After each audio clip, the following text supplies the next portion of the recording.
I want to talk about how to build a perfect quad sweep. So that's the muscle that sits on the side of your legs, your vastus lateralis right over here. A few things that come to mind initially.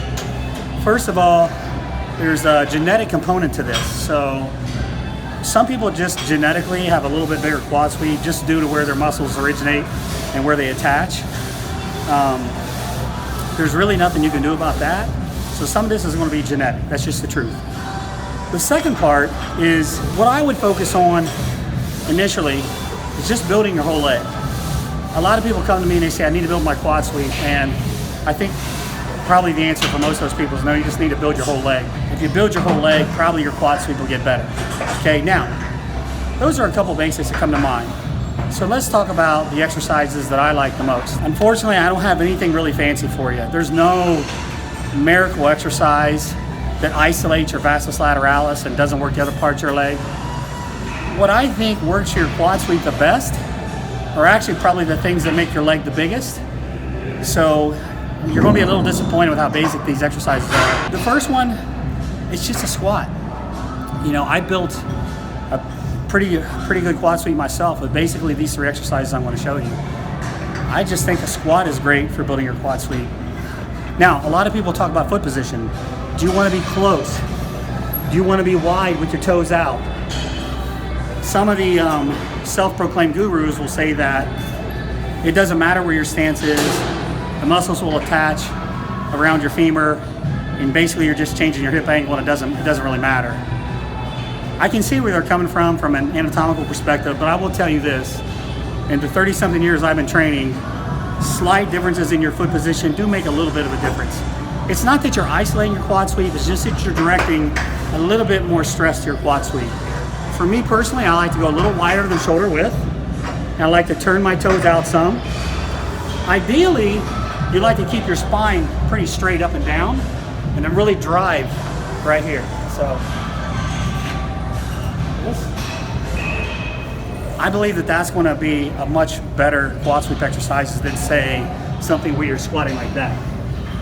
That's going to be a lot more lower back, a lot more glute. So generally speaking, I want a spine that's pretty straight up and down. I want your toes pointed out, and I want you to drive from right here, okay? You can do it with a bar, three-way bar, or you can even do it in a Smith machine. A Smith machine is nice because it allows you to keep your back straight. So, feet out in front, straight back, driving right here.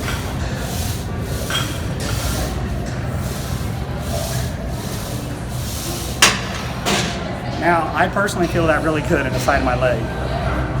I don't like to go rock bottom with nose. I tend to feel it a little bit more in my lower back when I get to a certain point. So I'm not crazy about getting an extreme range of motion on that. Now, let's walk over to the second exercise. This is a hack squat. And this is my favorite way to build quad sweep. On this one, I am crazy about range of motion. I want to go deep, deep, deep.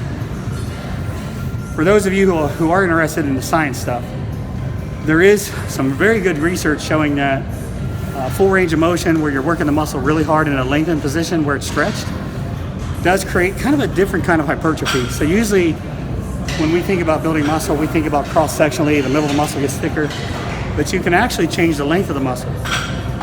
Not the origin and insertion, but the length of the muscle. You can actually grow it that way. By training in a lengthened position with some good weight. So I'm going to do a few reps on the hack squat here to show you what I mean. Again, I'm going to go toes pointed out a little bit. If you want to put your feet low on a platform, that's also excellent for quads as well. But the main thing I really want you to do on the hack squat, the main thing honestly is I just want you to go real deep. So.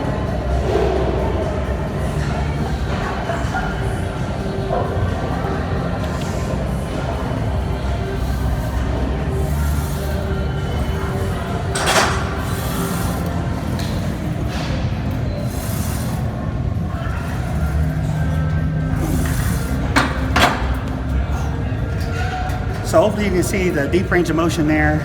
Notice I had control too. I wasn't dropping down and bouncing really hard. I maintained good control.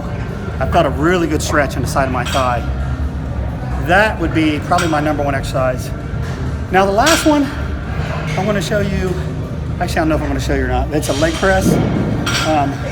We got some folks on the leg press.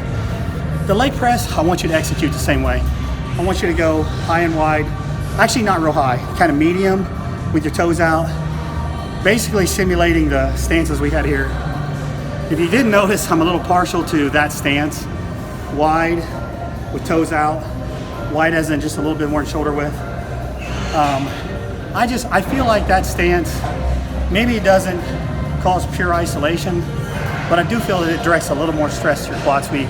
I think if you're doing squats, leg presses, and hack squats like that, that's the best bang for your buck exercises you're going to get for quad sweep.